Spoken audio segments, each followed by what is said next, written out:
नमस्कार मित्रांनो, कलाविश्वातून यावेळी आनंदाची बातमी समोर आली आहे. कारण महाराष्ट्राचे लाडके अभिनेते म्हणून आपण अशोक सराफ यांना ओळखतो. अशोक सराफ हे एक ज्येष्ठ भारतीय अभिनेते आहेत. यांनी मराठी आणि हिंदी चित्रपटसृष्टीत विनोदी तसेच गंभीर भूमिकांसाठी रसिकांची मनं जिंकली आहे. त्यांना सर्वजण मामा म्हणून ओळखतात. अशा या सुप्रसिद्ध अभिनेत्याने निवेदिता सराफ यांच्याशी प्रेमविवाह केला आहे. तर आता अशोक सराफ दुसऱ्यांदा लग्नबंधनात अडकले आहेत. तर त्यांची दुसरी पत्नी कोण आहे ते पाहूया. त्यासाठी हा व्हिडिओ शेवटपर्यंत नक्की पहा. तर अशोक सराफ यांनी अशोक मामा ही मालिका आता शेवटचा भाग प्रसारित करणार आहे. आता ही मालिका लवकरच संपणार आहे. तर या मालिकेच्या शेवटच्या एपिसोडमध्ये अशोक मामाचे लग्न दाखवण्यात आले आहे. कारण प्रेक्षकांच्या म्हणण्यानुसार हा एपिसोड दाखवण्यात आला आहे.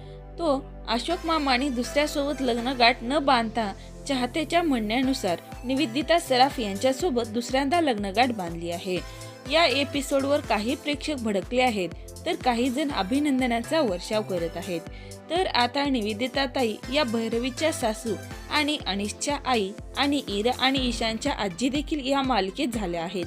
तर मित्रांनो, अशोक सराफ आणि निवेदिता सराफ यांच्या लग्नाबाबत तुमची काय प्रतिक्रिया आहे कमेंट करून नक्की सांगा. तोपर्यंत धन्यवाद.